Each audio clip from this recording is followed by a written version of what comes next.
Good evening, everybody. Yeah, my name is Gino Osahon. I work with ABCD, and I want to officially welcome you to ABCD's second virtual meetup. You know, ABCD has come a long way, and one of our project or one of our program is to organize virtual meetups, monthly virtual meetups, we can introduce um, where we can introduce some blockchain development concepts to community members. It's not just introducing blockchain content to community members. It's also an opportunity for community members to meet once a month, okay, to connect. The connection is very, very important. It's about connecting as a community, getting to know each other, and exploring opportunities, that can be available. Yeah, so once again, welcome to everybody. I am, kind of excited about this event because, the planning was fun, and we are happy that, we were able to pull this through. So it's going to be an interesting event because we have contents, amazing contents, for everybody that will be able to join. So I really appreciate your time and your making out this time to be part of this meetup. We have an agenda. I'll just like maybe go through that agenda to, to let you know what to expect today. Okay. Um, yeah, so first on the agenda, it will just be me welcoming you all, which I think I have done, and also just talk about the agenda. Um, I am supposed to because we are going to be having some new persons that are joining in for the first time today, okay? And a lot of you don't know what ABCD is all about. I would love to use one minute to just introduce ABCD to you. So for everybody joining in, if this is your first time of being part of the community, welcome again. And ABCD is this amazing community that is focused on building an active and vibrant community around blockchain technologies. So what we want to do is to provide a one-stop spot where anybody interested in blockchain development can come to, can find like minds, can have access to resources, um, and if you have access to mentors. So it's this community where everything we do, it's about blockchain, because we have been able to see that blockchain is kind of a futuristic technology. And right now, Africa is not, playing a full role in the international blockchain ecosystem. So what we want to do is to create a community in Africa that can connect African developers to the international blockchain ecosystem. And we've been able to design different programs running in ABCD. One of the programs that I am very proud of is our partnership with Emogo Academy. Emogo Academy is it's an organization that is into blockchain. They equip people with blockchain development skills. So what we did was to partner with Emogo to train our developers. Currently, we have 14 developers going through the Emogo program. If you know about Emogo, they are huge in blockchain. Um, you know, education. They are very, very huge in blockchain education. So one of our program is to train African developers using the Emogo Academy curriculum. So currently we have 14 amazing developers that are going through that program. And I am also going through the program. The experience is amazing. We are being equipped with world-class blockchain development skills. So the whole idea is to get as many people. We are targeting training 200 blockchain developers from Africa yearly. That is our target internally. So what we want to do is to train developers, equip them with these blockchain development skills. Now, why are we doing this? For two reasons. So that these developers can be equipped with this world-class skill, blockchain development skill, and be able to work with startups from all around the world.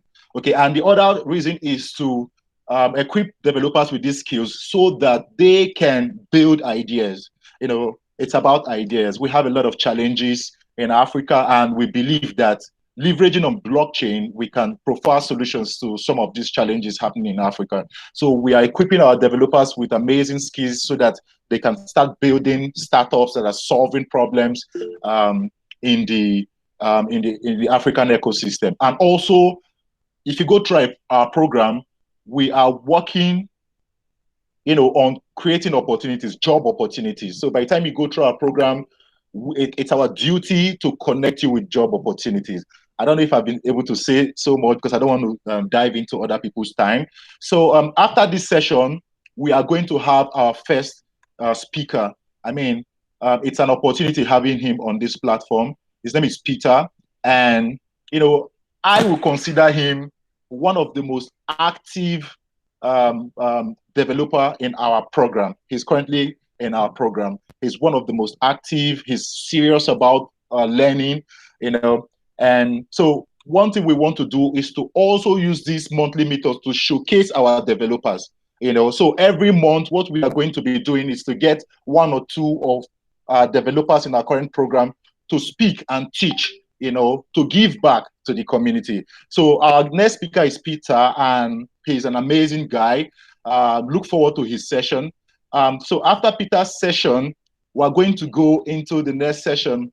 Yeah, so Peter is going to be introducing us to fundamental concepts of blockchain development. We'll now have our next speaker, James, an amazing guy. It's an opportunity, having James on this platform, having James to support us, having James to want to speak to community members. James is an amazing guy, and I will allow him, when it's his time, to introduce himself properly. And he's going to be talking about a startup that he co-founded called Gimbal Labs. A lot of people don't know where to go to when you want to learn, when you want to find curated blockchain courses. Okay, so Gimbal Lab is an open source community that is focused on equipping anyone that is interested with Cardano technologies. So he's going to have the opportunity of explaining Gimbal Labs. He's also going to talk about, how fundamental concepts of building on the Cardano platform. So look forward to James' session. Look forward to Peter's session. Then the next session is going to be, we're going to have. Yes, sorry. Yeah, in the next session, we're going to have the CEO of ABCD just maybe like say hi to you guys, just to catch up. And, maybe if you have any question about ABCD, you can at that point reach out to him. Peter raised his hands. Peter, do you have a question? You want to say something? No, I think that's actually a mistake. It's a mistake. Okay, awesome.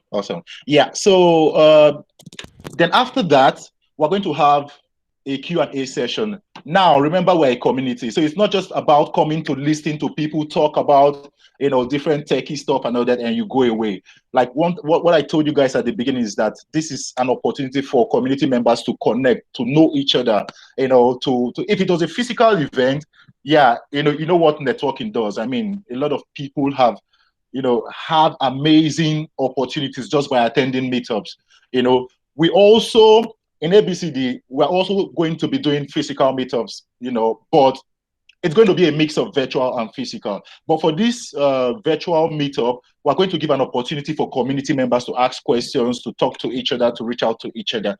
Yeah, and we are supposed to also have one other session where one thing we want to be doing in the ABCD community is to award 50 ADA to the best article of the month. So our developers, we encourage them to write articles, and we go through the best. And for the best every month, we award 50 ADA. But we don't know if that's going to happen today because our colleague that is supposed to handle that might not be available. But that is an idea, a concept that we want to be doing in the ABCD community. Every month, we pick an article and say, hey, thank you for putting this together and all that, and we award 50 ADA. So I've said too much.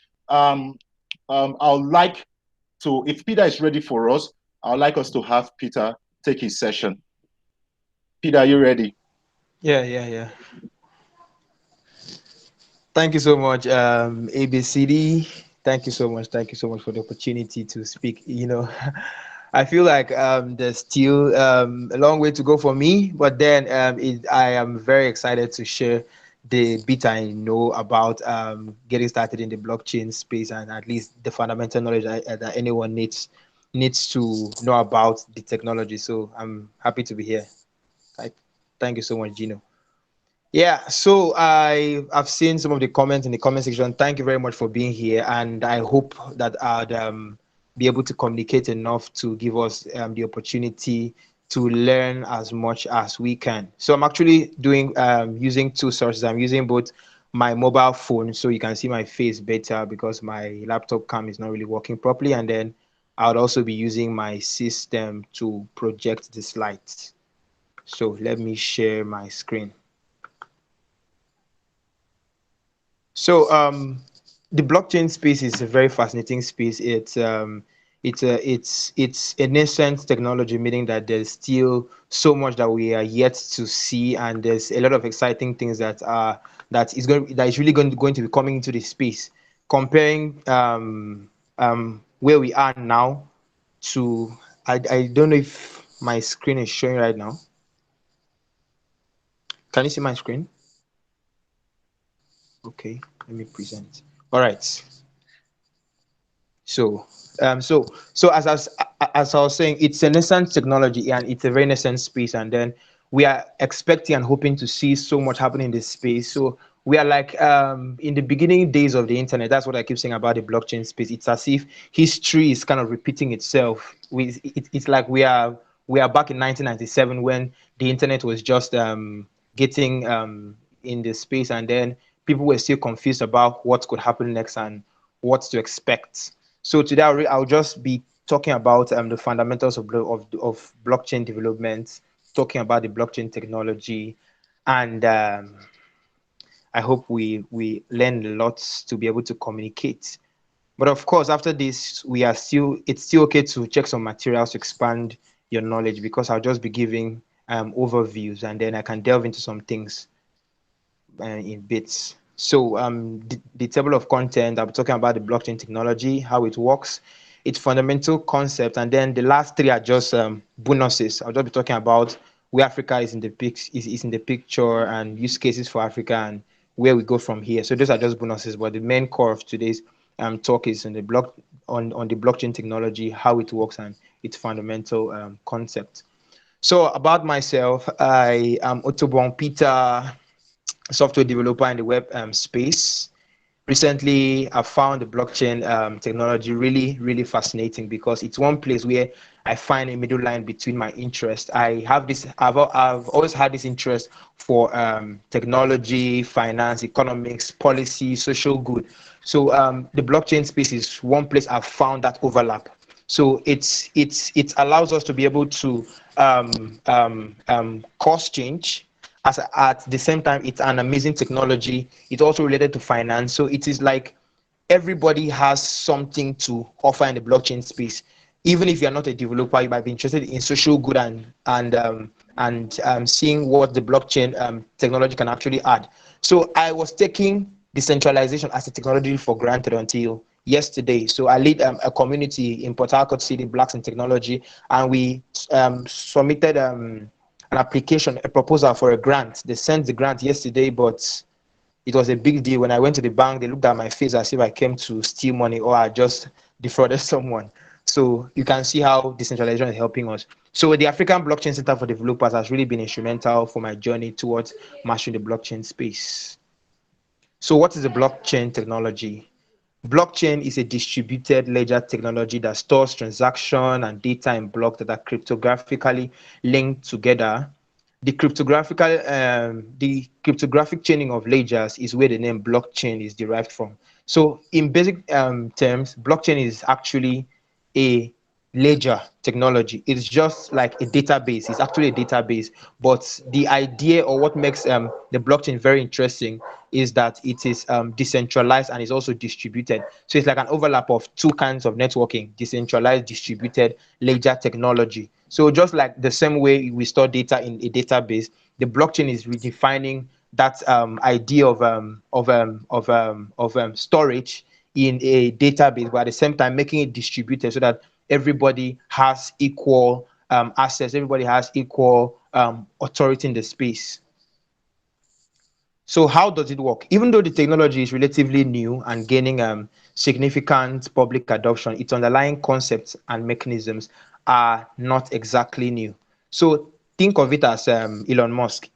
Elon Musk decided to build an electric car. So it looks like it's a very big innovation, but the parts that actually came together to make the technology work have always been around for some time. A typical example is like Bitcoin. You know, Bitcoin, after the Bitcoin paper and all that. When you go through the paper, you find out that what the paper actually did was to bring together different technologies from cryptography, from software engineering that had existed for a while, and then they tweaked it to make it work better. So even though it's a nascent technology, some of the basic building blocks have always been around for some decades now.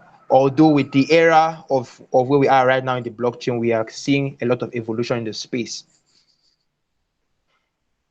So I'd really look at three fundamental concepts in the blockchain space, which is the network structure, consensus, and cryptography. Then from these three, I'll break it down to talk about other basics in the entire ecosystem of the blockchain technology.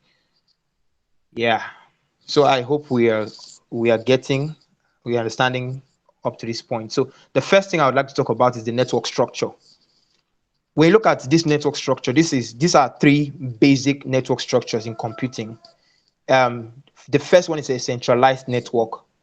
The second one is a decentralized network, and the third one is a distributed network. Now, how do they work? Imagine if you are in Washington, D.C., and then you have the I don't know the name of that library. Is it the Library of Congress? Something like that. So imagine if that's the only library in Washington, D.C. So everybody that needs to read a book, whether you are living at Denver, you are living at Massachusetts, you're living in Florida, anywhere you live, you are actually living in the state. Or let's come back to Nigeria. Let's localize it. Let's say this we have this a central library in somewhere in South Africa, and it is the only central library in the whole of Africa. So everybody needs to come from all the other countries in Africa to read this single book here. So what can happen in this system? One day they could decide to, due to the number of traffic, they could choose to hype the cost of getting in to make it very costly. Two, it will be difficult, almost impossible for people to advocate for change for this kind of library, because you almost have no choice. They will have full monopoly of the market, so they can decide on what to do or what they want it to do. The second network structure is a decentralized structure. So what is it about the decentralized structure? In the decentralized structure, see it as we have not just one library, but we have like 5 other libraries in Africa, and all the 5 libraries have the same books that each of them contains. So you have to choose on which of them to go, maybe based on proximity and all that. But now in a distributed library, see it as it's not just a few persons having control of the system, but every single person in a distributed system has copies of the book. So they might not have the full library, but they might have part of the book. So if you need a book, you want to read Johnson's Things Fall Apart by Chinua Achebe. You want to read I'm looking for very nice books like that. I can't really think of any of it. Or like James Hadley Chase, he wrote some books like that. So you are like looking for his book, James Hadley Chase book, or you are looking for books by Dan Brown. You would need to search the system to find out who has that particular copy. So it's like in a distributed system, everybody has some part of the copy. So you need to piece it together to form a full thing. So in the blockchain ecosystem, it is not just it is decentralized in that not just a single body has control, but it's also distributed in that the copy of the ledger is found in every single person's library. So everybody also has access to. So each node always contains a full validly ledger of the transactions that are going on the blockchain.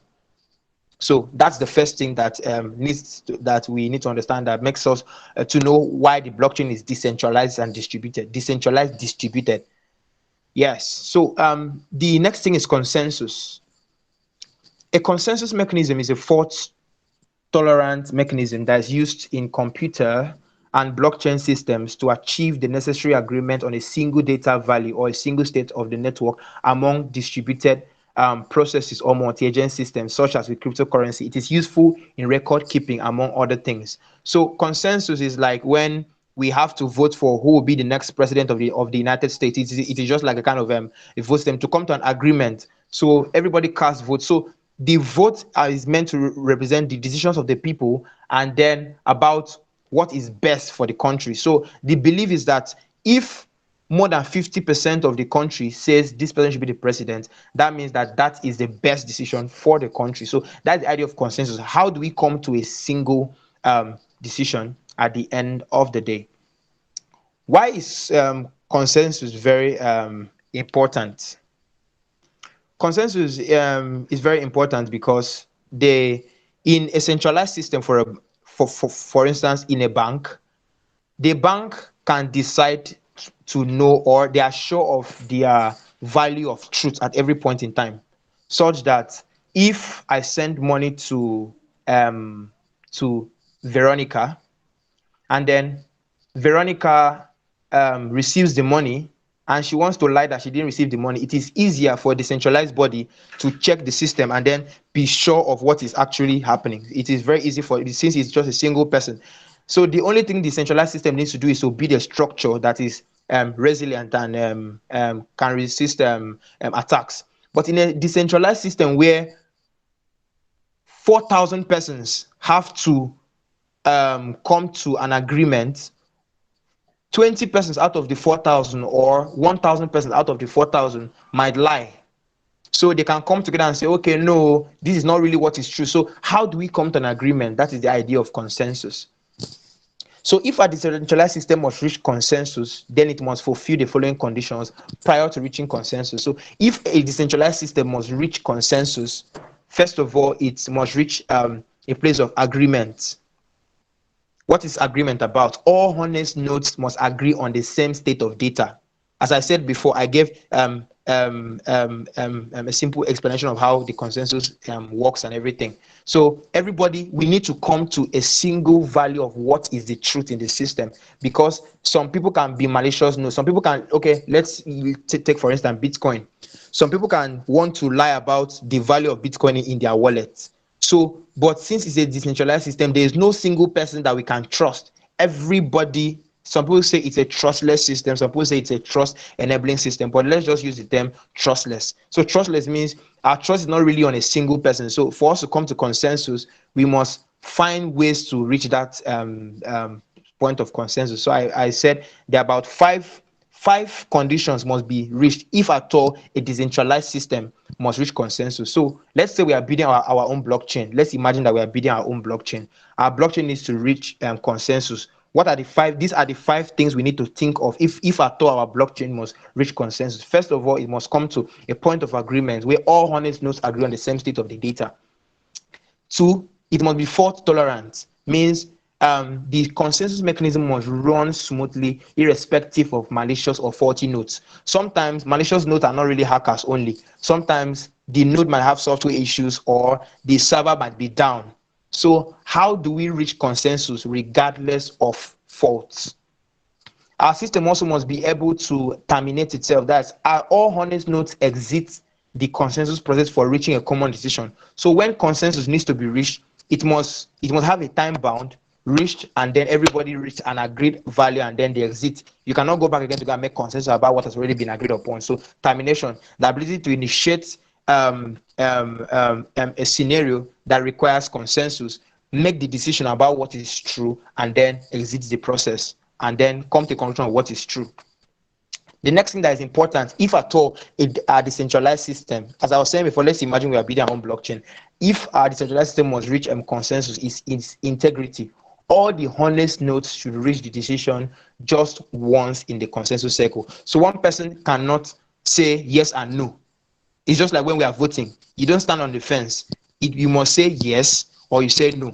Let us know. You cannot say only me yes and no. If we say yes and no, that means if 8 persons had to vote, we'll have like 9 votes, and that is outside the decision range. Or everybody can just decide to just say yes and no, yes and no, yes and no, and we still reach a zero value, a null value.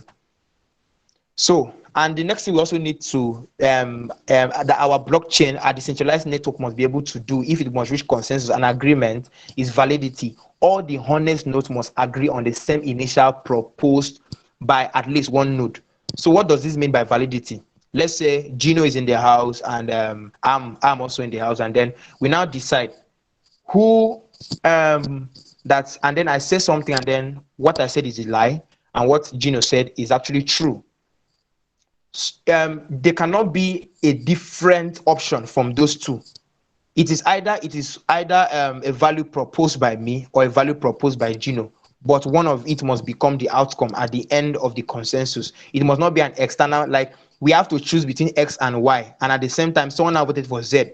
That means that system is not valid, or that is invalid. So for your vote to be valid, or for our system to be able to reach consensus, you must be able to reach a final value or a conclusion based on at least one of the values proposed by one of the nodes. So it must not be outside this. If we have X and Y, at the end of the day, it is either we choose Y or we choose X, not Z.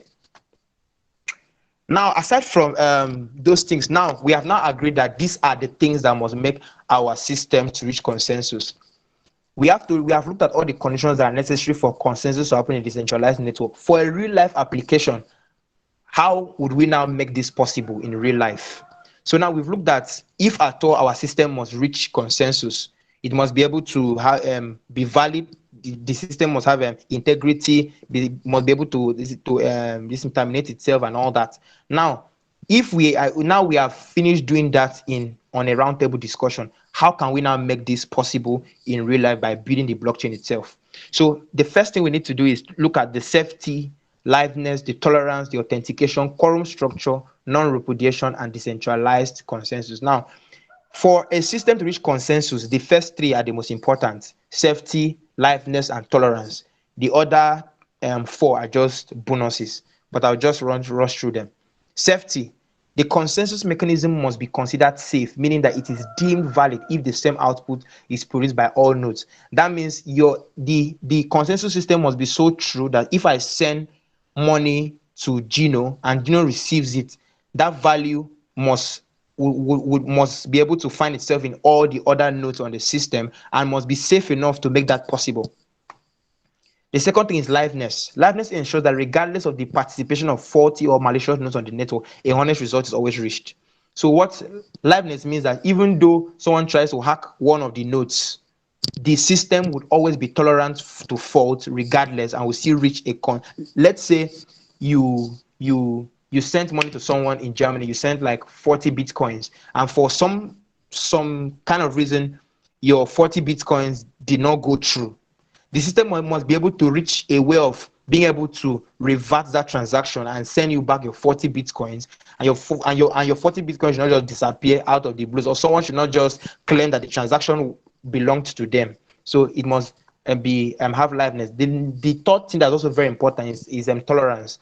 I've said some things about tolerance in passing. This property ensures that the system is tolerant to faults and can recover from failure. So let's say we have, as I said before, it's a decentralized distributed network. We have several nodes. It's not one person that has control over everybody in the network. It's like a democratic government. Everybody has access. It's not just a single person. So everybody must come to agreement about what is true. Now, some persons might decide to lie. Some persons might be hackers trying to trick the network to divert money into their own wallet. They must be able to reach a consensus of truth, regardless of such a fault. Authentication means it should be, these ones are not things that we also need. It must be possible for us to know the identity of participant nodes. We should be able to track them. So if a node decides to cause trouble in the system, we should be able to say where it is coming from. We should be able to know that. And quorum structure, it ensures that for consensus to be reached, a minimum number of votes must be obtained. So a minimum number of votes must be obtained if at all we must reach consensus in this thing. And then trying to rush non-repudiation, the property of non-repudiation provides the mechanism to verify identity of the actual sender. It's just like what I said earlier about authentication. But the thing about non-repudiation now is that so that the sender cannot repudiate the fact that a message was sent. So it's like the double spending problem. I would come to that as I'm talking about consensus. One of the problems with a distributed decentralized system is how can you stop the double spending problem? The double spending problem is a problem in finance where someone might want to spend the same amount of money twice. I have $10 in my pocket and then I want to spend my $10 two times. So what it does is that it makes that difficult to happen. And if someone does that, we should be able to trace where transactions are coming from. So it will be difficult for one person to spend one amount of money twice. So we should be able to know where transactions are coming from by tying them to their source and their points of identity.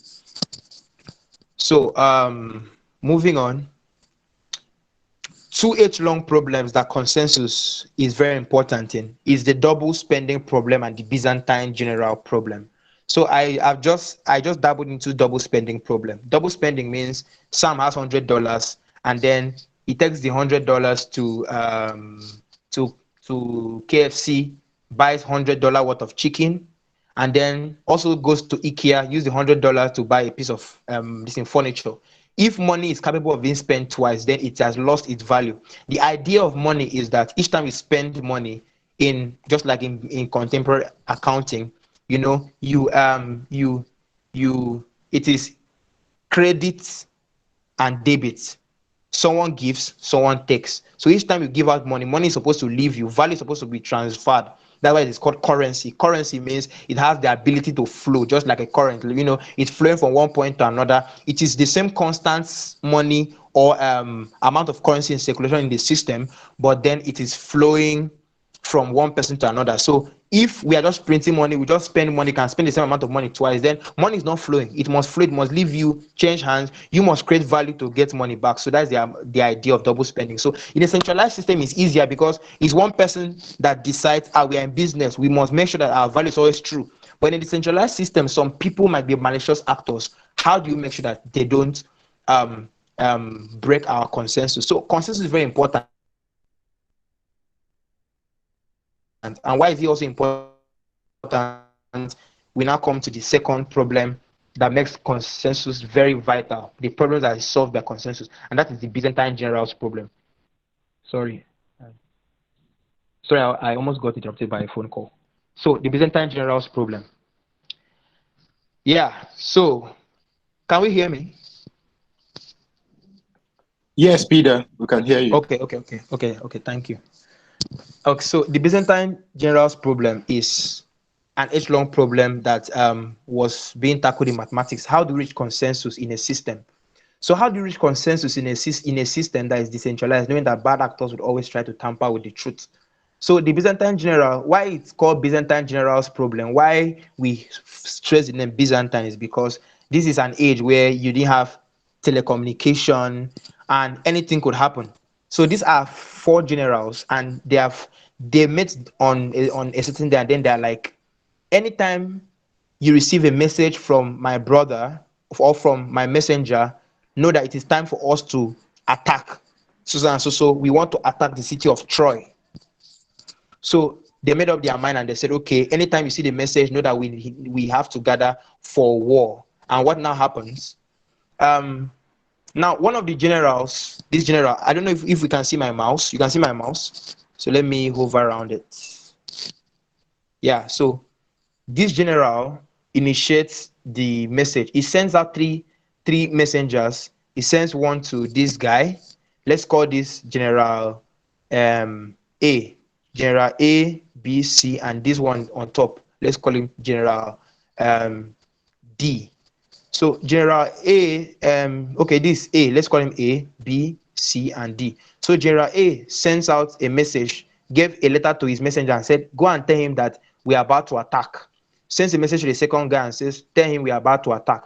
And he also sends a message to this guy saying, let us attack. But on the way, his messenger is killed.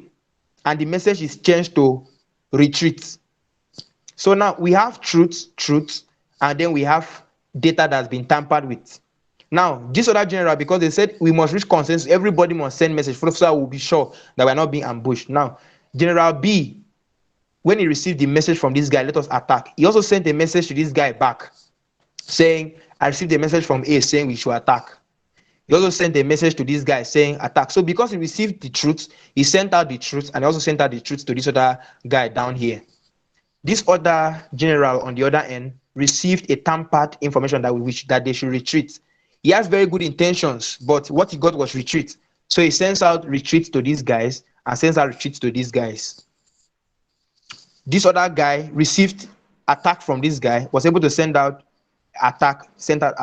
So we can see that if this is 4 nodes, or these are 4 decentralized systems, since it's a decentralized network, how can we then reach consensus?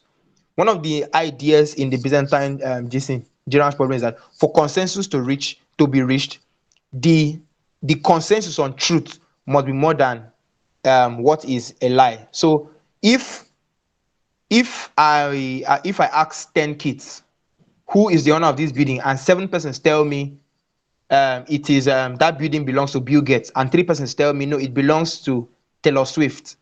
The idea of consensus now is that since 7 persons have said the same thing, I would come to an agreement that 7 is the truth. So in this example of the Byzantine general problem, after so many years of trying to solve the Byzantine general problem, it was found out that for consensus to be reached, we need a minimum of 4 nodes. If it's only 2 persons, it will be confused. We will be thinking, is it true or is false, or is false? But if it's also 3 persons, sometimes it might be overwhelming. It might be difficult for us to know what is true and what is false. But at least for consensus to be reached in a system, at least you need minimum 4 participants with 140 nodes. At least if one participant is 40 out of 4 persons, we will still be able to reach consensus. So this was what happened here, and then we can still reach consensus in this case, because this guy got attack, this guy got retreat, but he got 2 other guys telling him it is attack. So 2 versus 1. This guy gets attack, only gets 1 retreat. So he will say, okay, 2 out of 1. So that brings us to the next part. So that was how they were able to solve the problem of the Byzantine generals problem. And for the network would always reach consensus if there are at least 3F plus 1 participant, where F is a 40 node. So if we have, take for instance that 20 nodes are 40 in a system, and 20 stands, and this F is the number, so F is a 40 node. So if you put 20 in this place, it will become 3 times 20, and that is 60 plus 1. So if 20 nodes are 40 in a consensus network with 60 nodes, if 20 are 40, it will be possible to still reach consensus. So this is the simple formula for reaching consensus. So in 4 nodes, if one participant is malicious, consensus will still be reached in this Byzantine generals problem. So consensus became the idea of how to solve the issue of consensus in a decentralized system. But the idea of incorporating it into the blockchain was still very far away. So but the Byzantine general problem is normally classified into 2 areas. Sometimes it is a fail-stop fault. Fail-stop faults means that participants in the network, their hardware, their server might be down or might have issues, or it might be a Byzantine fault where someone mistakes the transaction that they are doing, or the system has just been hacked. So what is the solution to all this and all that? The solution is consensus, but in the blockchain space, different blockchain protocols decided to think of how they can reach consensus. And that brought the idea of the Byzantine fault tolerance and the practical Byzantine fault tolerance. The Byzantine fault tolerance and the practical Byzantine fault tolerance relates to what I said earlier about reaching consensus. The formula 3F plus 1, where for any node, if 3F plus 1 nodes exist and F being the 40 nodes, consensus would always be reached. So for some time, the Byzantine fault tolerance was applied in different systems. Let's say in a nuclear system that has so many sensors, some persons might just want to hack one of the sensors and detonate the nuclear arm to blow up a country, for instance. So that is the entire idea. And Let me try and speed up. And so Bitcoin use the proof of work consensus. The proof of work is such that you need to come in with computing power. So the idea is the computing power enables us to know which networks are through the system by investing in your computing power. The idea is people will not spend so much to set up their this thing if they want to come and have create a faulty network. And because it takes time for you to use your computer to generate um, hashes and values that are true, it will be difficult for a malicious node to have the amount of computing power to overpower the entire system. Imagine if you want to bring down the Bitcoin network, you might need to spend like $200 billion to have enough computing power to be able to bring down the system. It's very impractical because why would you want to do that? It is not economical. Why are you investing so much to bring down a system that you could just be profiting from by mining? Next one is the proof of stake. So the proof of stake is what is being used by Cardano, where a stake is being used to determine truth. Let me rush. And then the last one is cryptography. Yeah. Hi, Peter. You. Sorry for breaking in, but if you could use 1 or 2 minutes to just round off. Okay. Because So, yes, because we'll be sending this slide to every person that attended. all right. So Great. yeah, thank you. Great. Because of time. So Yeah, thanks. I'll just speed through right now. So cryptography is the idea of cryptography is to allow the system to keep information confidential without risk of being tampered. And cryptography has made that possible via encryption, hashing, private key and public key encryption, and digital signatures.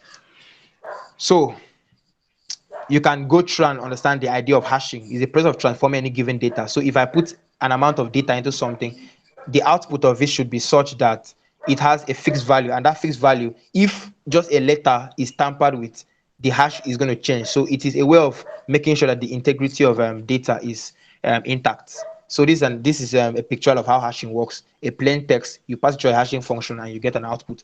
So the biggest difference between cryptography and hashing is that hashing is a one-way thing. Meanwhile, encryption is a two-way thing, meaning you have to encrypt, then you have to also decrypt. But hashing, you pass it through a hashing function and it gives you a message digest. So I'm trying to be very fast. Public and private key pairs is very important for encryption because your private key is a randomly generated number, but the public key is generated from your private key. And one of the things that makes it public-private key pair is that it should be impossible to know your private key from your public key. So your address is gotten from your public key. You can share that with anybody in the world. Just take it like your bank account. So anybody can have your account number and send you money, but nobody has your password to your finance. So picture of encryption, digital signatures. When you go to the slide, you would understand. Then digital signatures. Digital signature is one of the things that enables the blockchain to be able to use the public key to mark documents and digital assets, and then we can see find out where it comes from without being tampered with. So how do we put this all together? We have blocks, mempool, and transaction. All these technologies of consensus and everything came together to form what we know. So the idea of a blockchain is this.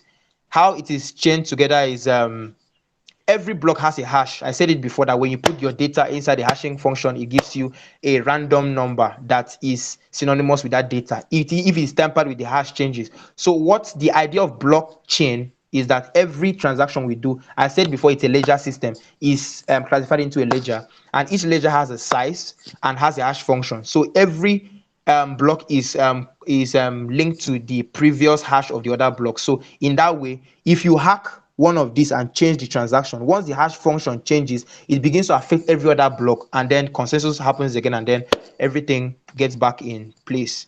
So this is the structure of the block when you get it, and then a mempool. When you request transaction on a Bitcoin or the Ethereum or the Cardano platform, your transactions wait somewhere until it is being verified, and then it is put on the block and then added to the blockchain. Then how it works, yeah. So where does all this fit in Africa? I said Africa is a nascent ground that leaves room for exploration of new terrains, and the blockchain technology can be a next massive thing on the continent, regardless of the continent, whether you're in Africa, whether you're in Europe. I think some of my friends from DSC, I shared it to them. Some of them might be joining from maybe India or something. So I said it earlier that history is repeating itself. This is a newspaper from 2000 by Daily Mail. They say the internet might just be a passing fad. And Bill Gates said something. 1993, Bill Gates said the internet is going to be a passing fad, that the internet is going to pass away.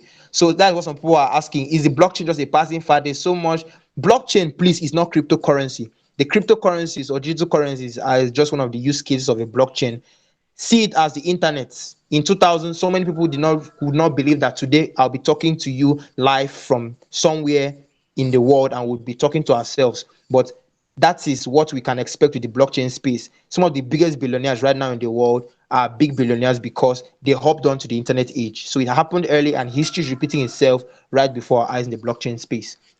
So current stake in Africa, currently in Africa, most of our blockchain projects are mainly in the fintech space and agri space and all that. But we hope to see more. So some of the use case of the blockchain is in identity management. You can go and read that up. Identity management, health, finance, peer-to-peer and off-the-grid trading. I can send money to you anywhere in the world, asset management, supply chain tracking. And finally, in conclusion, ABCD is really helping us because what we need now is we need more persons to begin to hop into the space and learn. So 4 things are very massive, and I'll just use Africa as a use cases. Accelerating the impact of blockchain by adoption in Africa is really going to be mostly by education. Sorry, I said adopting. So we have been adoption in Africa. So I'm going to edit that so that you can get a better listen. So first of all is education, getting more persons involved. You can put Africa, you can put your own continent on it. I'm just using Africa as a use case because I am African. First thing is education, just like what ABCD is doing, training more developers. The second thing we need to see in the blockchain space is collaborations and partnership. So more persons need to collaborate, build projects because if we don't know the kind of problems we can solve or think of something we can solve, sometimes the technologies that are needed to make it possible, people might not think about it. If we think of a tough problem and then look at how we can use the blockchain to solve it, it can hasten innovation in the process. Then we need to build and we need to share, educate, collaborate, build, and share our solutions with the world. So finally, in conclusion, thank you very much for the time and the opportunity to share. I know it was very fast, and at least you just had a little overview. At least you understood consensus, you understood the importance of a consensus and the value of transactions, how it works. You also understood a bit about the structure of the blockchain and cryptography. I didn't really spend time in the cryptography part, but then you can also read it up and also look at the slide. Where you don't understand, you can still Google it. It really helps. So thank you very much. We can connect on Twitter, and I'd love to hear from you. Thank you very much, ABCD. Whoa, man. Yeah, I think that's a really good one. Not I think, like it was a good session. Okay. Yeah. A round of applause for you, Peter. Thank you very much. So much. Thank you so much. I know a lot of you have questions. Yeah, I don't know why my listening is echoing. Yeah, but if you can hear me properly, we have a Q&A session. You know, this thing is timed. Thank you, guys. Okay, so let's try to have our second speaker, and after that session, after his session, we can now bundle everything together. Yeah. We can now bundle everything together and ask questions. Okay, so with no further ado, I'd like to give the floor to our second speaker. It's going to be an amazing session. Welcome, James. You have the floor. Thanks, Chino. And Peter, thank you for that session.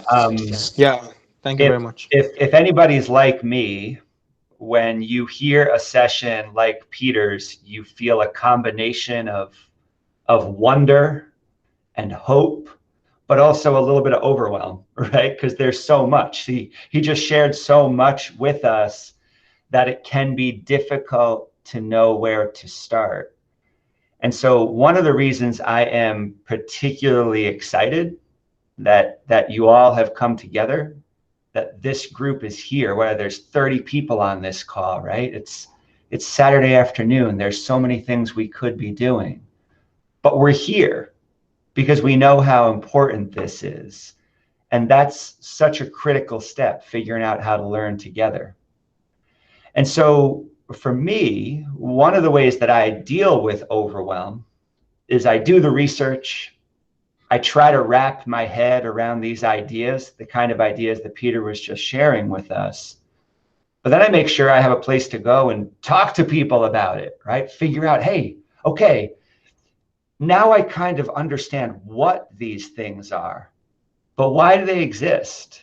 how am I going to use them? And what are some of the challenges that might emerge? And so this is what we're doing at an organization called Gimbal Labs. I am one of 3 co-founders of Gimbal Labs. This came out of Cardano's Project Catalyst. I met my co-founders by participating in that community. And I just want to say right now that everybody here is a potential Catalyst proposer. There's a lot of attention being paid to the African continent right now, to all of you who are building and learning how to build. I want you to know that there is this pool of money, right? This is how ABCD was initially funded. And so without going too deep into that, just know that you can ask Josh, you can ask me for help with that as we follow up, okay? But my organization, Gimbal Labs, started from Catalyst. We are named after the gimbal, which is, if you've ever seen a gyroscope spinning, okay? It has these 3 concentric rings, and there's one ring that turns along the x-axis, and another one spinning on the y-axis, and another on the z-axis, right? And when you have 3 gimbals spinning together, you can achieve 360-degree motion in every direction. A gimbal helps things move securely, and it provides balance. Right, everything we do, if you have a mobile device, right, that has a gyroscope inside, this is relying on this technology. And as it turns out, the mathematician who really helped other people understand what the gimbal is was a 16th century Italian mathematician named Girolamo Cardano. All right, Cardano, after whom this blockchain is named. This is one of his claims to fame. And so we seek to provide balance in everything we're learning. Again, understanding the what of what Peter is sharing with us, how to use it, why I might use it, and how to predict what might happen off in the future. So I'm going to share a link with you here. And I'm assuming that a lot of people on this call are using mobile devices.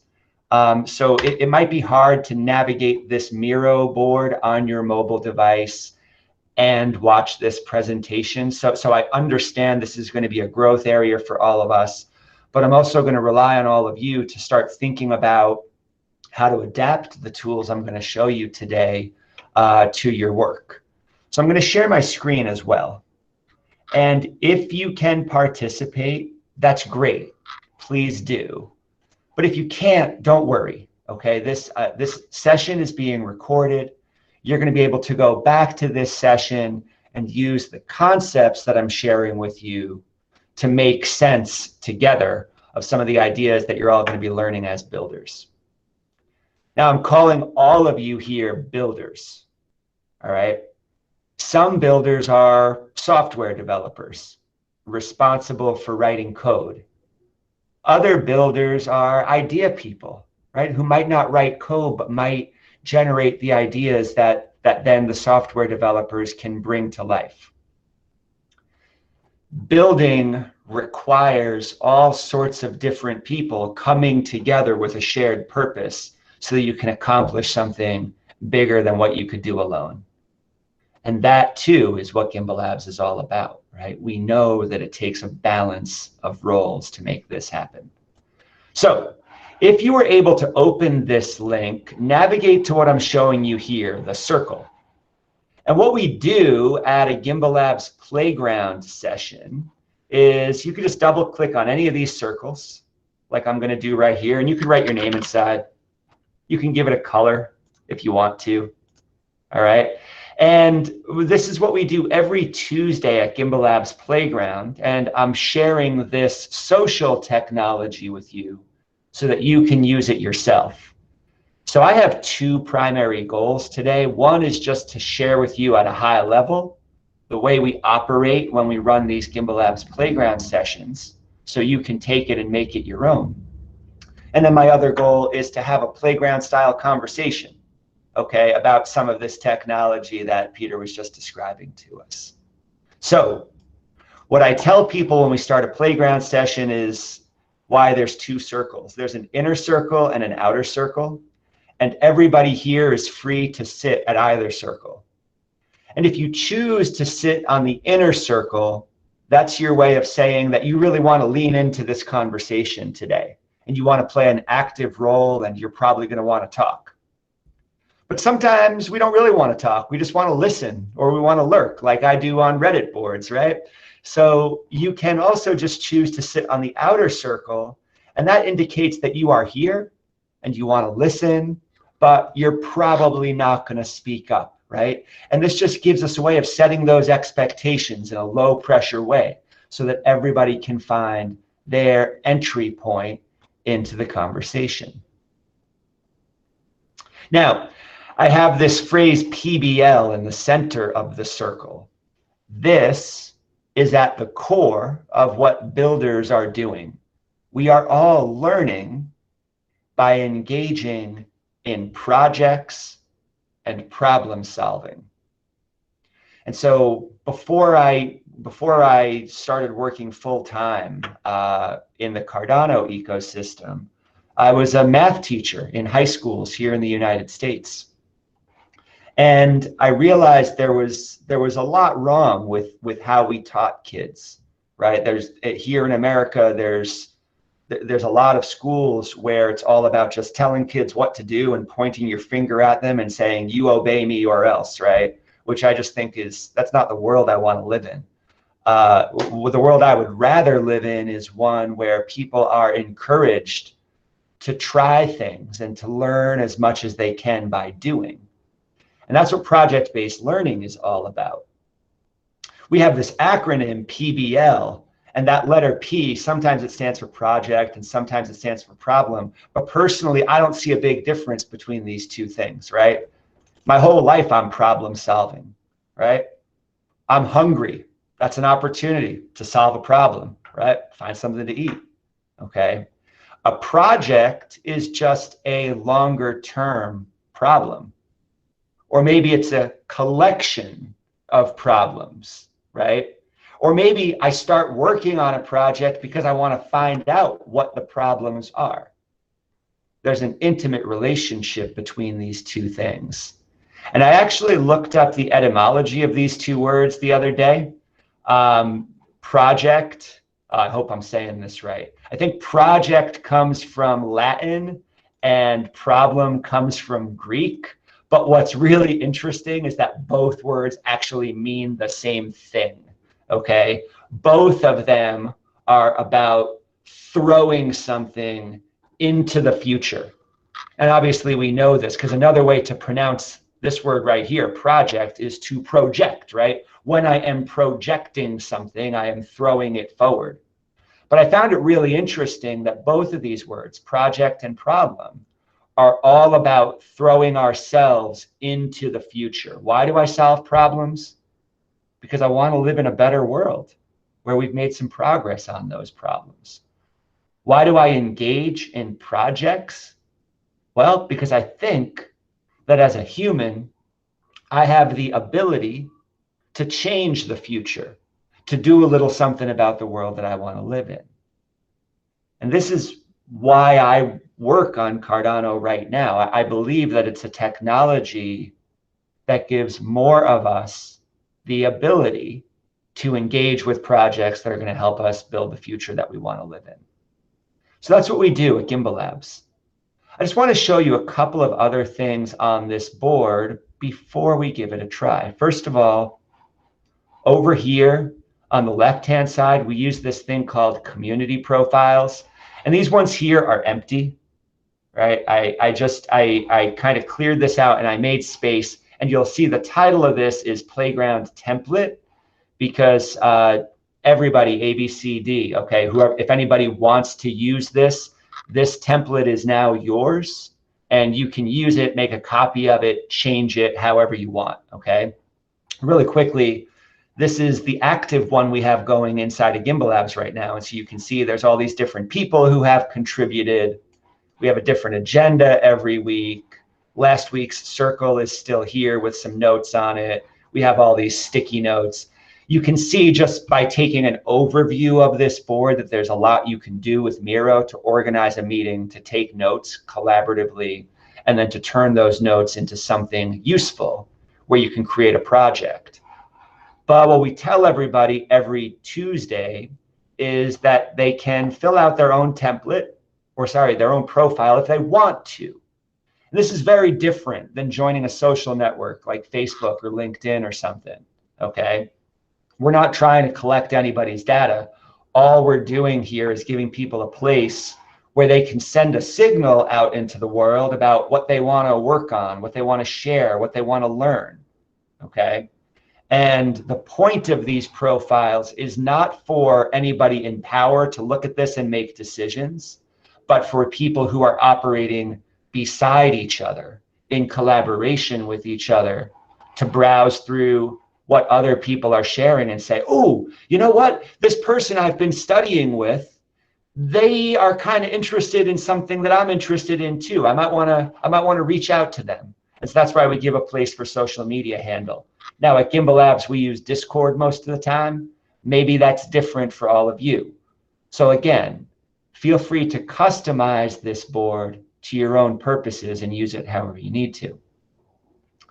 I'm going to zoom out and move over here as well.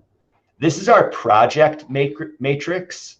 And I left the columns here just so you can see an example of the kinds of things we work on. And I'm going to skip back over here on my screen share for just a moment. You can see that people have put their sticky notes in to indicate their interest in different projects. The reason it's relatively empty right now is we recently cleared it out just to make room for everybody to make a fresh round of decisions about what they want to work on. But sometimes you'll see sticky notes all over this board of teams beginning to form and people coming together. And so when we talk about this board, each column represents a project. These ones in yellow, these are kind of dApps that we are working on at different levels. The ones in purple are bigger picture topics, right? Tokenomics is a huge topic. And so this is both a research and development sort of project. Same thing with decentralized storage, self-sovereign identity. And then these two columns at the end are internal playground projects where we continue to define this methodology. The rows of this table represent different levels of engagement. All of us have different history. All of us have different strengths and different skills, right?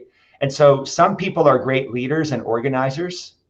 Often leaders and organizers are not the same thing as developers, right? Two different skill sets. So in the top row is a place where people can say, hey, tokenomics, yeah, I can help organize meetings for that. I can be the note taker for that, right? I can organize a GitHub or a GitLab repository where we collect that work. That's the leadership role, the organizer role. Some people want to be the developer, right? You have the skills to write the software to make these ideas come to life. Maybe you're a contributor, okay? And then in other cases, you might see that a project provides you with a wonderful chance to learn. That would be the apprentice role. And this one's really popular, right? Remember, we're here talking about project and problem-based learning. That creates an opportunity for apprenticeship.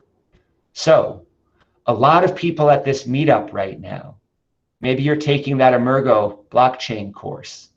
Maybe you've been reading books and studying and doing tutorials on your own to learn technical skills. Maybe you've been having big picture conversations. This model right here can help you organize and find each other to do the work that you might want to do. Finally, we've got the circle up here, okay? So I just gave you a little overview of the playground. I showed you the profiles over here, the projects and roles chart down here.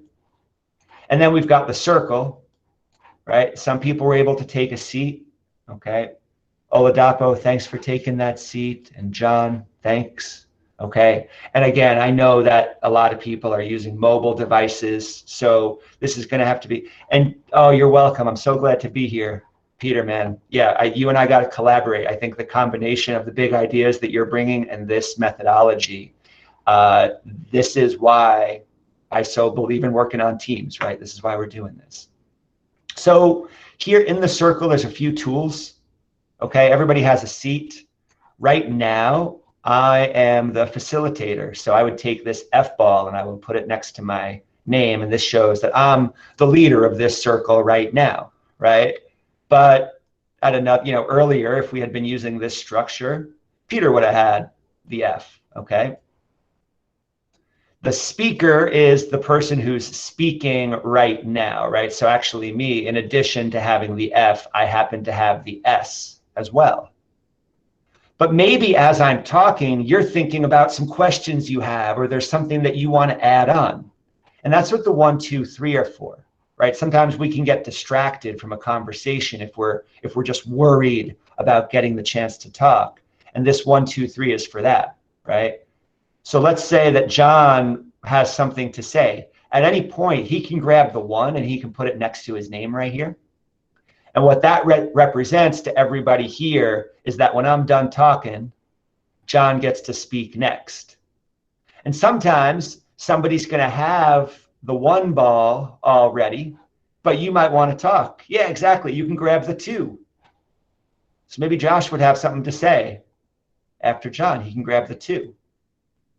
And then when I finish, I would pass the S over to John.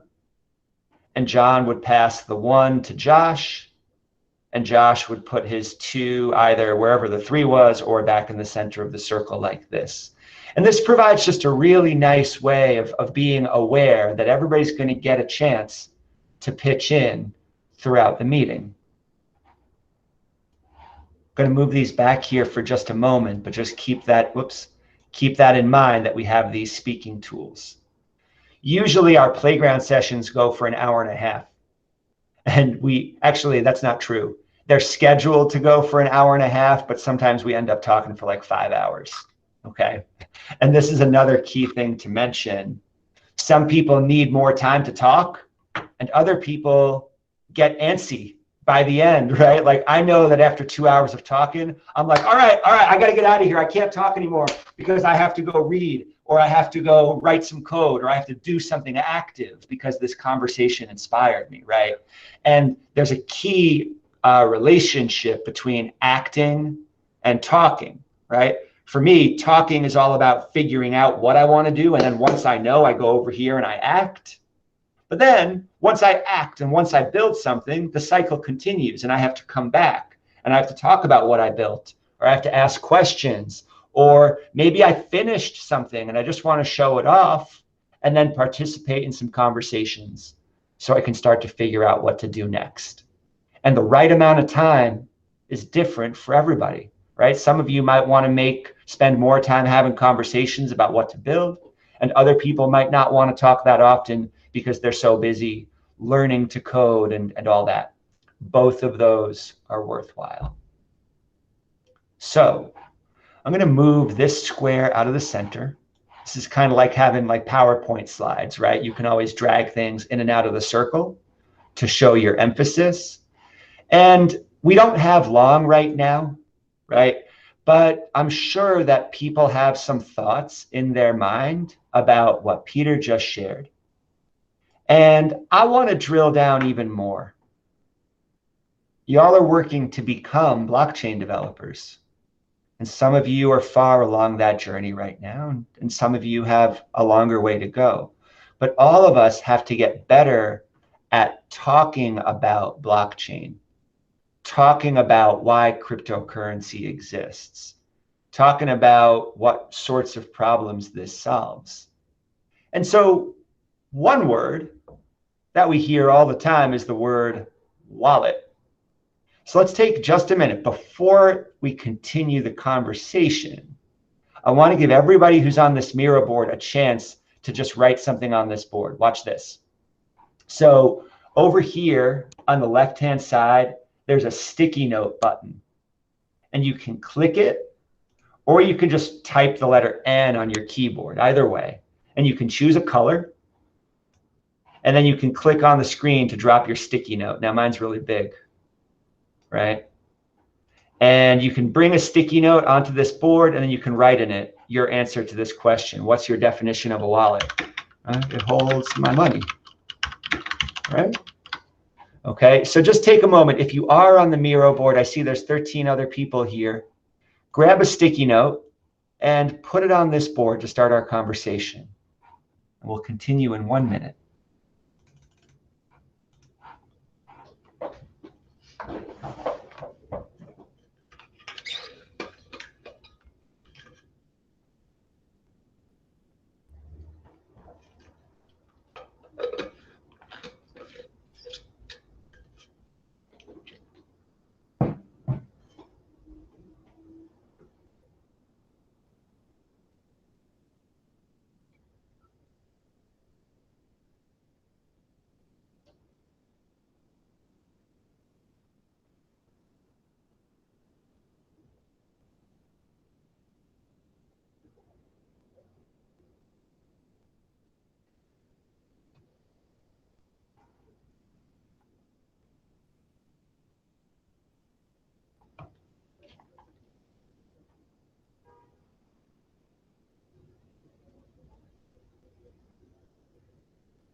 Okay, and so I just wanted to show you there's a timer feature here built into Miro as well.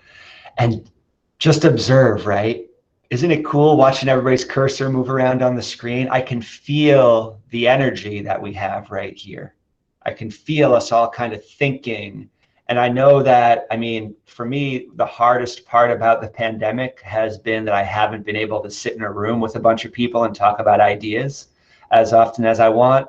But I find that, you know, when everybody's buzzing around this board like this, it feels a little bit like being in a room and collaborating with people. Certainly not the same thing. And if I wish more than anything that all 30 of us were in a room right now with a whiteboard and we're just having a real conversation.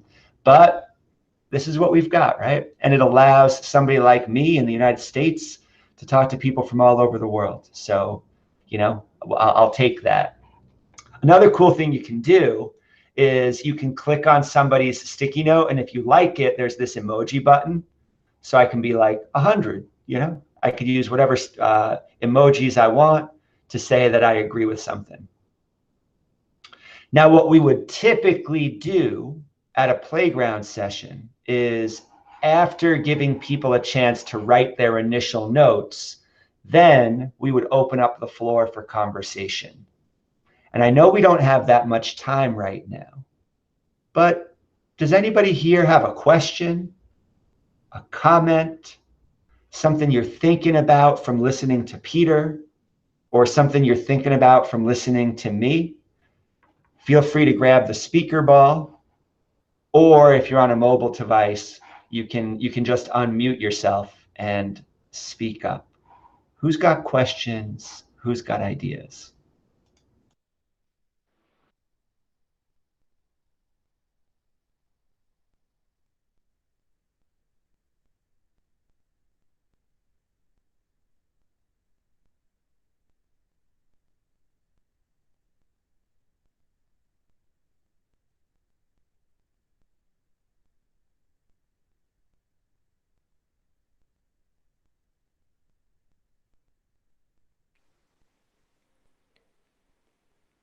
Hello, can you hear me? Yes. Hi, is it Koyam? How do I say your name? Yeah, it's Koyo. Thank you. Nice to meet you.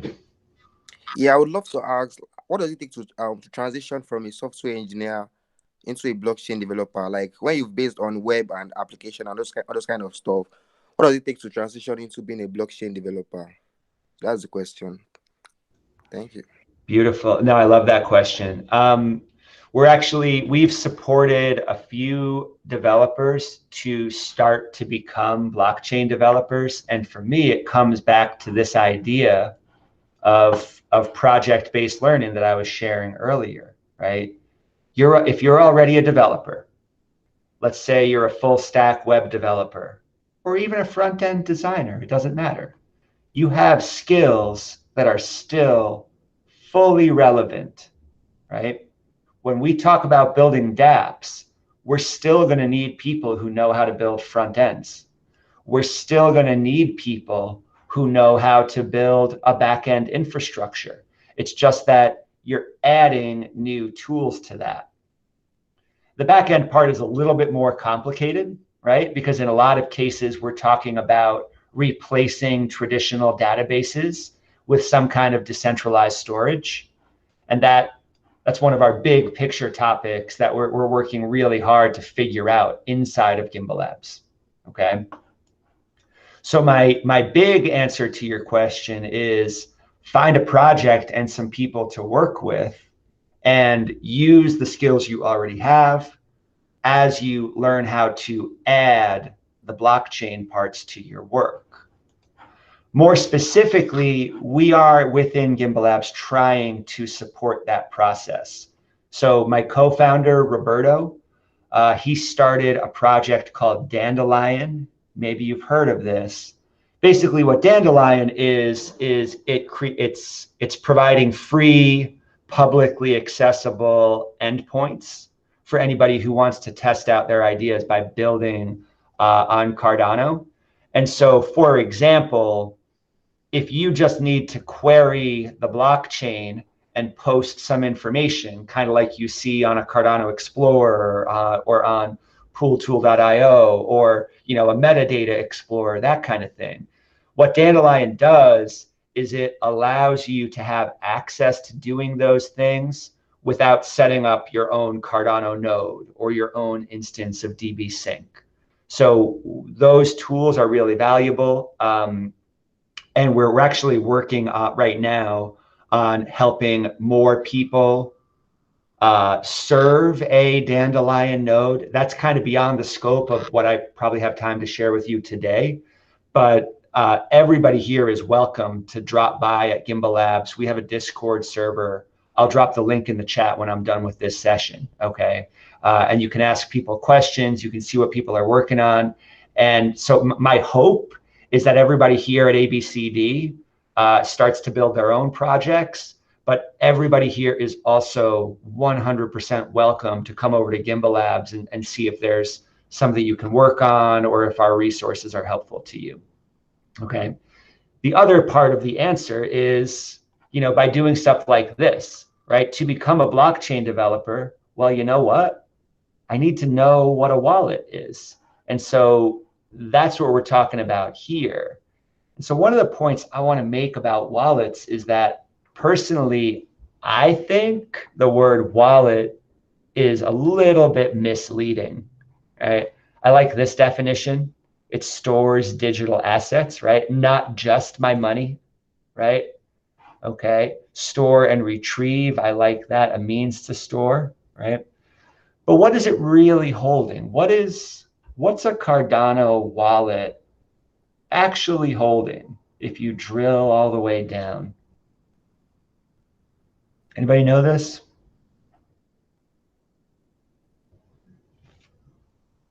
What's unique about Cardano and its implementation of smart contracts when we compare it to Ethereum?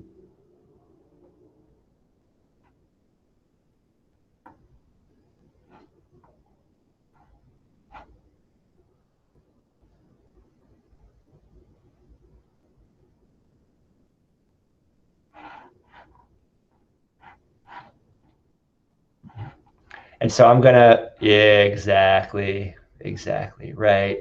So Peter here, and does everybody see? Ooh, nice decisions. I like this too. Vortex Latin America. That's a rich thing to say. But without getting too philosophical, what Peter's saying right here is the key thing. And I also just want to point out, everybody notice, right? So we're not having much of a conversation by speaking out loud right now. And that's what happens sometimes. That's totally okay. But what I love about Miro is that even when people are not speaking with their voice, right, you've still got this place where all of us can keep taking notes. And so there can be kind of two conversations going on at the same time. And I just want to point this out. I'm going to change. I wrote this one originally. It holds my money, right? Sort of. What it really holds is my UTXOs. And as future Cardano developers, this is the most basic thing you have to understand, is that when we talk about Cardano wallets, we're talking about something that associates addresses with UTXOs. All right. That's the key thing. Obviously, there's a lot more to say than that. But at a really basic level, when you start to think about design patterns and how you're going to build the dApps and the functionality that you want to build, you always have to start from this place of thinking, okay, how am I going to help my user interact with their UTXOs?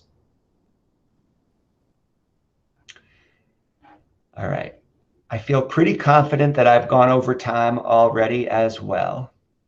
But I hope that this kind of fast introduction gives everybody here some ideas for how you can structure your meetings with each other. To finish, I just want to point out one more time, right? I've got all these notes here. So in addition to using Miro as a facilitation tool during meetings, what's beautiful about this tool as well is that it's a shared note-taking tool. I don't have to remember everything that everybody said at a meeting because I can go back and I can reread these sticky notes later on, right? When I'm working by myself and trying to make sense of all the things we talked about. We also keep this history board here. And so this one takes a while to load because there's so much on it at this point. But basically, we have this timeline view. This goes all the way back to April of all of the meetings we've had.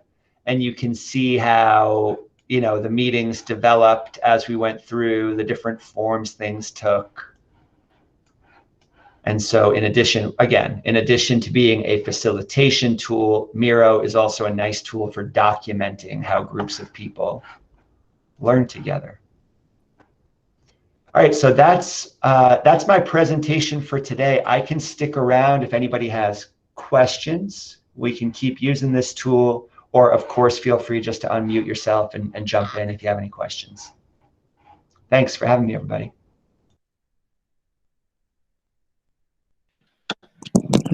Wow, that's a nice one, James. Thank you so much for doing this.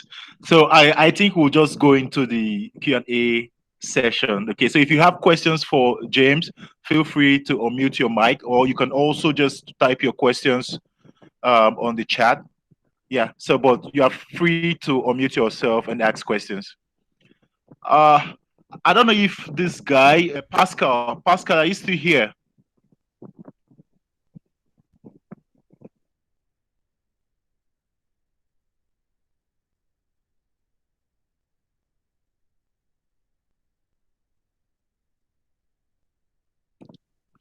Yeah, okay. So nobody's picking up. There was this guy called Pascal. He asked a question. He typed it on the chat. So Peter and James, maybe any of you could just share some answers to this question. The question is, he said, may I ask how blockchain affects CO2 emission? It depends on what blockchain you're talking about. So there's a lot that you can look at and read about this. But the short answer is that Bitcoin, it uses a lot of energy. And of course, most energy produced globally creates a lot of CO2 emissions. So Bitcoin does have the potential, and empirically, it does produce a certain level of CO2 emissions. I don't have numbers right in front of me right now, but that's something that you can look up, Gino, exactly, right, through mining. So proof of work systems typically use more energy than proof of stake, but even not all proof of work systems are equal, and some use more electricity than others for their consensus mechanism. One of the big advantages of Cardano over Bitcoin is its energy consumption. But I definitely recommend reading up on that on your own to make sure that you have your own understanding of that.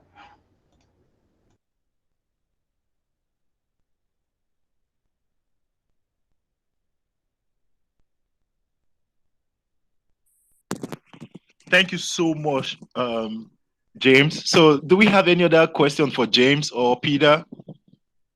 Or is there anything any member of the community wants to just, ask ABCD, or is there anybody you want to connect with? Or, I mean, this is the time for everybody to, just network. So everyone is free to just unmute yourself and say something, either to James or to Peter or to ABCD.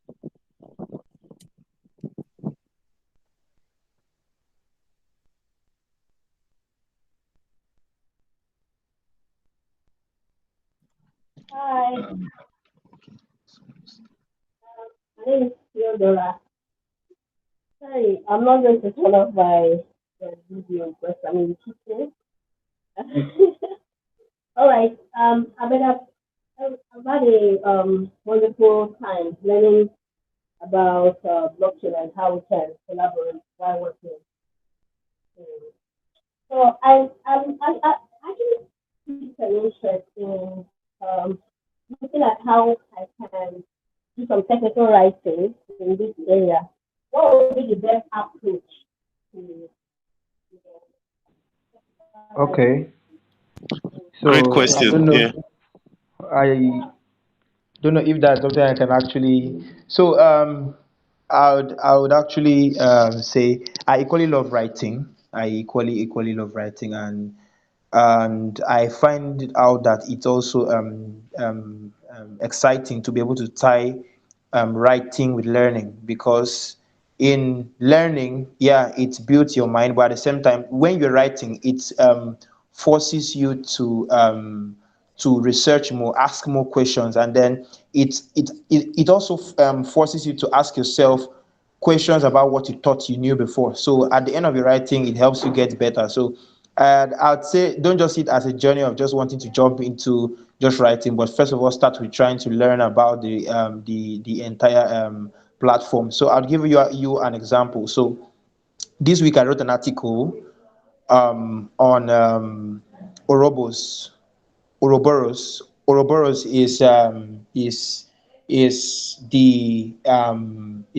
adjustment or the improvement on the proof of stake mechanism that's being used by Cardano. But Cardano does not just use Ouroboros. Cardano also use Ouroboros prowls. So in trying to understand and research, and I found out that there was a difference between Ouroboros and Ouroboros prowls. I began to learn the difference between the two. I thought I'd known Ouroboros just by the surface, but as I began to delve deep, I also learned. So it can feel overwhelming to learn so much at the beginning. But I would say there is one thing I would actually say you can pitch your tent in. Cardano is very exciting. In fact, what got me interested in the blockchain space is actually Cardano, because the idea and the community behind it is very exciting. So there are a lot of persons who want to share, who want to learn. You can go to cardano.org, to cardano.org. You just read through some of their documentations, ask questions. Whenever you're stuck with something, try to dismember it, try to understand it, try to just write what you understand about, ask questions, watch YouTube videos, and you'll be good to go at least in a few months. Okay, thank you very much, Peter. Theodora, like Peter, are you saying, or maybe I think this is my own perspective, like, it's not going to be possible for you to be able to write articles on blockchain if you don't know blockchain. Yeah, so maybe it's if you're interested in writing about blockchain, then you need to start Like I said, learning. you need to start learning. That's what I said. You need to start learning. Okay. Yeah, thank you. Any other question? Good evening. Hi, Eniola. Okay, so I joined late, so I'm not sure if this question has been asked. I just wanted to ask, what's like the salary range for junior blockchain developers in either in Nigeria or just globally? Okay, so are you already into tech? Yes. What stack? I'm actually transitioning into blockchain as a backend developer. I feel like I can't really say salary range. The truth is that right now there's a lot of demand for blockchain, and yeah, and it's good. I too am also learning, so I'll not say I am an expert yet. We are all part of ABCD. I'm currently learning blockchain development under Emogo, thanks to ABCD, African Blockchain Center for Developers. So maybe you could just stay around the corner and join the next cohort, and please keep following our meetups, and you would actually learn a lot, and try to connect followers on Twitter and all the means you can. So what I'll say is that there's a lot of demand, and it's like I said something at the beginning. I said that the blockchain era is that we are seeing history repeating itself. So we are much like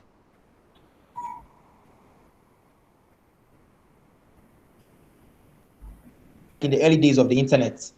We, of course, currently there's so much buzz about smart contracts. So and then with one of the things I'll just say is you already have a background in development. You could just start playing around with Solidity, and then. But about the salary outlook, right now the salary I feel from what I've seen is really crazy, and there's a lot of demand but little supply, because some fintech companies want to build blockchain infrastructure, some people want to build a company, and there's a lot of ICOs, that is initial coin offerings, going on in the space, and the amounts are really crazy with NFTs and all that. So I'll just say beyond the salary outlook, which I must say is very enticing. Let us also look at the space, that there's so much that's going to happen in the space which we don't yet know, and it's exciting to enter early. Thank you, Peter. So, Kelechi, you want to say something? You have a Okay. question? Yeah. Yes. Yes. Hi, my name is Kelechi. So I would like to ask, during the first meetup, you mentioned something about an internship, and I think Peter also mentioned it now. So when is the next cohort coming up, and then what is the criteria? So that's my question. Thank you. Okay, thank you, Kelechi. I don't think it's internship. Maybe I think what you are saying it's the next cohort of our learners, right? Okay. Yes. Yes. Yeah. Exactly. So like I told you, what we do is currently we have a cohort that's going through their Emogo Academy program. So I want to think that's what you're asking about, and not like an internship role. Exactly. Exactly. Oh, okay. Yeah. So the best thing, the first thing to do, or the best thing to do, is to stay connected to this community, and because whenever there is this opportunity to get people into the next cohort, we get them from the community. So I believe I don't have a fixed time for when the next cohort is starting, but the current cohort is going to be wrapping up in like a month or two. Okay. And after that, we might decide to recruit new cohort. Now, we might not wait till this cohort is done before getting the other guys. So that might mean maybe like in a month or two, but in a month or 2 months time, we should be ready to get the other guys into the program.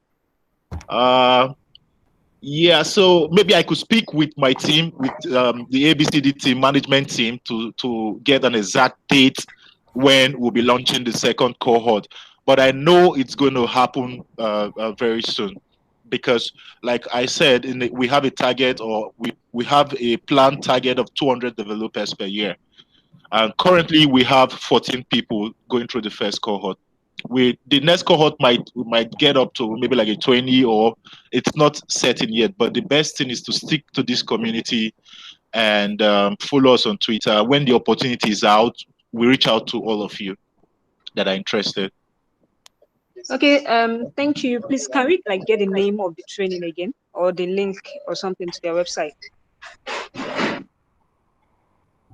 Yeah. Okay. Yeah. So, Eniola, currently our website is under construction, like heavy. It's really under construction. We are hoping to roll it out in maybe a week or two. You know, but being on this meetup group, and also our Twitter. I'm going to share our Twitter handle with you, and you could connect with us. You could stay with us on Twitter and also on this meetup. That way, once the website is ready, we're going to drop it on Twitter. Yeah, Otobong just posted our Twitter handle. Okay, thanks very much, Gino. That was a very helpful answer, but I don't know if Twitter is allowed yet in Nigeria because I'm in Nigeria. Oh yeah. Oh, okay. Yeah, sorry, Kelechi. That's very true.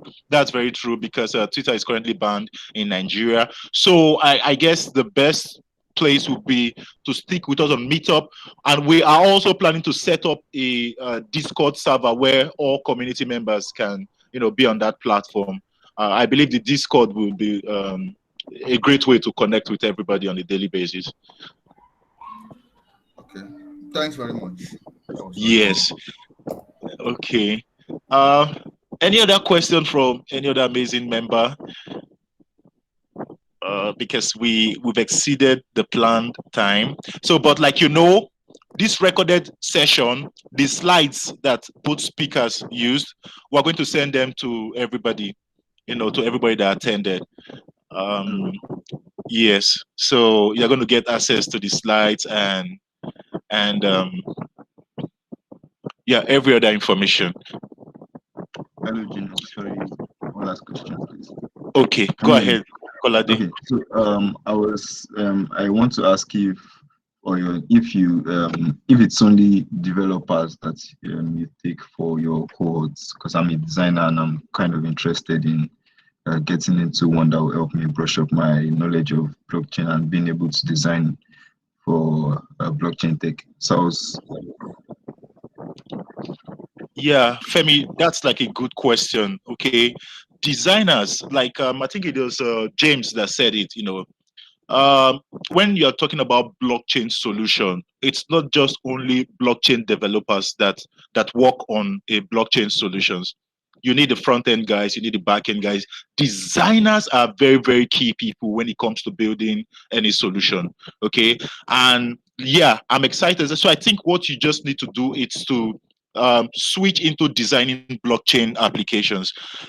So you should focus on designing blockchain applications. So you can get into the cohort because you want to have the knowledge of blockchain development. But in that you're doing the program so that as a designer you will be able to design for blockchain architectures.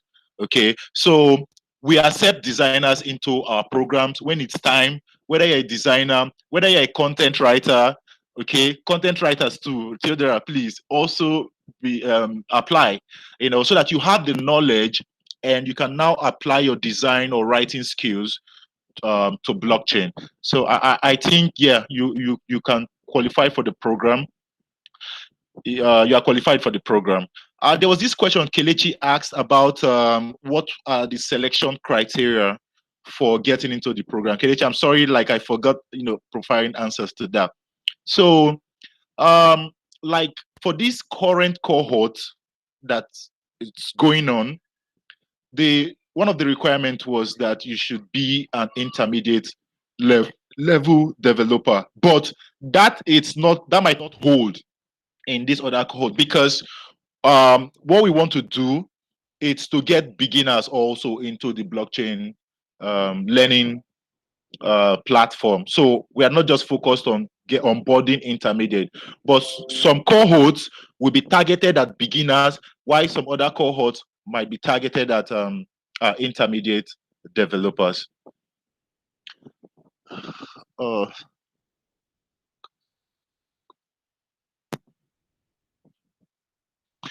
Yeah, so some people are asking questions on the chat. How about mobile app developers? Yeah, so for mobile app developers, James also kind of said like the blockchain, it's a component that needs to be integrated in the whole solution. So for example, you can use a mobile app to connect to the blockchain. Okay, so if you're a mobile developer, you can be building your mobile front end to interface with the blockchain backend. Okay, you can, if you're a web developer, you can be building, because the way you interact is still kind of client, should I say client server, but like front end, back end kind of thing. So the front end is also very critical. The front end can be mobile application, it can be a web app, it can be any kind of app. Then why you have the blockchain. So as a mobile developer, yeah, you can learn to build blockchain solutions, and so your mobile knowledge will not be a waste. If you are a back-end engineer, it's not a waste. If you are a front-end engineer, it's not a waste. Okay.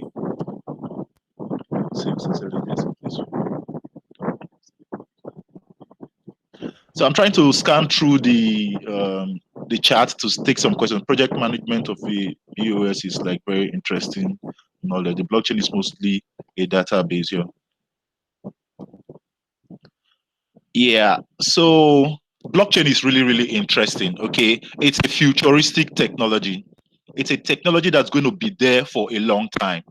Okay, and let me tell you this: blockchain, it's the new way of building applications. The old way of building applications is the centralized way. The centralized way of building application, it's what you build using your like your mobile apps. You wrap everything up in one application, and you host it on Google Play, or you host it on iOS Store, or you host it on a cloud server.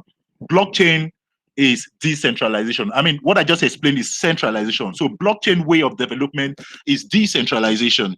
You are not hosting a blockchain app on one server, on one person's computer. You're hosting it on maybe thousands or millions of nodes. That's why it is called decentralized, because that your application is going to be hosted on different platforms. I mean, if you take time to just Google what is blockchain, how does it work, you will find out that it is better than the traditional way of building applications, the centralized way. I mean, centralized way has its flaws. It has so many flaws. One person taking decision. For example, you are hosting on Google Cloud. Google, what that means is that Google has the authority over your application, and anybody that hacks Google has access to your application. But with this concept of decentralization and distribution, your applications cannot be hacked. Like, it's going to be, because for you to hack a blockchain, you have to hack all the nodes. So just take your time to just do some research about this blockchain concept, and you will know why it is good and why it is a futuristic technology. If I could quickly chime in there, for those Okay. people asking from various from their skills and background, like, I mean, think about like mechanical engineering, or just think about cars, right? You wouldn't drive a car if it's just like an engine, right? Someone had to design what the car would look like. And to your point, Kolade, you are needed as much as Theodora is needed too in the community, because if you're talking about the case for building dApps in Africa, or building dApps for anybody or anyone, well, it's not just about development. We have to look at the UI. We have to look at the design. How is it going to be easy to use or accessible to people? So whatever skill you have, and we're talking about onboarding Africa on the blockchain and helping people transition. You have to do research and see where it's needed and how you can contribute to whatever project. And if we're building any project now within ABCD, we don't want only developers to come on. People that are talking about, people that we talk about codes and codes only. We want to have people that will bring perspective, for the everyday users of that app or whatever we're going to be building. So I just wanted to, say that no one is left out. Everybody is needed within the community. Awesome. Yeah, so like it's been really interesting just catching up, talking to each other, and connecting. Okay, this is what community is all about. ABCD wants to be that central place where people can come and ask questions about blockchain, find opportunities around blockchain, and connect with like minds, work on projects and all that. That's what ABCD is all about. So I think you are in the right community. Just stick around while we keep rolling out programs, from the ABCD program. I am very, very excited about the turnout today. And for those that stayed till this time, thank you so much for your, using your data and all that. But trust me, it's not going to be a waste. Just connecting with James, now you've heard from James, you've heard about Gimbal Labs. I would like you to, just check out what Gimbal Labs is all about. You can go to their website and see how you can use their tool to develop yourself. Thank you so much to Peter, an amazing guy in our current cohort, doing great stuff. We appreciate the time. We appreciate all our speakers, for taking the time to come and speak to the community. If you're in the community, that's what we do. We give the platform to community members to showcase themselves. Okay, so next meetup, what you're going to have other speakers also from the community and any other person that wants to be a speaker. I think we've spent so much time. I'd like Joshua to just say some few final words before we go off. Okay. Well, first of all, thank you, James, and thank you, Otobong, for your presentation. It was really insightful, and we learned a lot. For James, I think we are going to be adopting this mirror platform just to help us engage with the developers and be more productive or effective in our work going forward. So ABC, the African Blockchain Center for Developers, was created not just for developers. I mean, the word developers is vast. So people are developing ideas, and some people are writing the codes, right? And people are designing. So we're all developers within the space. So if you have any idea, we're trying to create this hub that's going to manage that idea and give you an environment where you'll be able to iterate your idea and move from one level to another easily by accessing the resourceful people we have within the community. We want to help Africans and young Africans especially to transition into the space easily and help them develop their ideas, their project, and their dreams on the blockchain.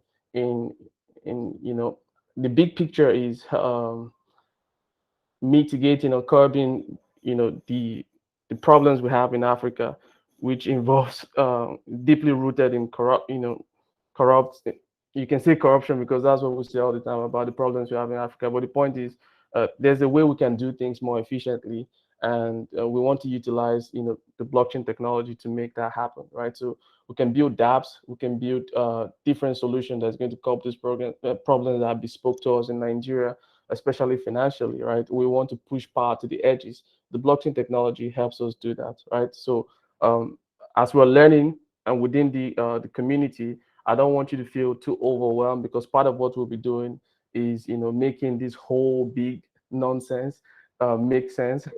James will understand what I'm saying, but yeah, we're trying to make it, decouple it, and make it make sense to you, because for new people, it's it's a lot of jargons and big words we're using, but I think it comes home to you when you're able to understand it in everyday language. So that's our dream, in bringing more people, onboarding more people into the space, and trying to make it make sense to them, and not without them feeling like they're out of the picture because it's for tech people only.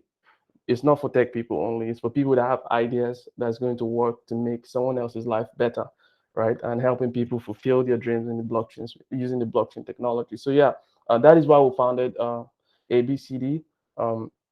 We're trying to utilize our network and all the tools are available to us to make your learning experience and your building experience easy for you, so that you can build for not just Africa, but for the world, and make yourself a resourceful person so people can hire you to build stuff for build solutions that other people can use. So in a nutshell, that's what I want to say. And I want to thank everybody that made it today for the ABCD 2.0 meetup. Hope to see you in our next meetup. And surely we'll be with you also in the ABCD meetup group with links and details on how we can make this community engage better. And don't forget, James also dropped some link of Discord link to Gimbal Labs, which will allow you to continue learning and make this an exciting experience for you. So thank you so much for coming. I hope you enjoyed. Yeah, thank you, Josh. Thank you, everybody. See you guys. Yeah, see you guys. James, thank you so much. Peter, Destiny, Yeah, thank you so everybody. much. Yeah. So let's continue connecting via Twitter, Discord, and all those other places. Bye, everyone. Thanks, y'all. See you soon. Be in touch. Okay. Yeah. Cheers. Bye, James. Bye, guys.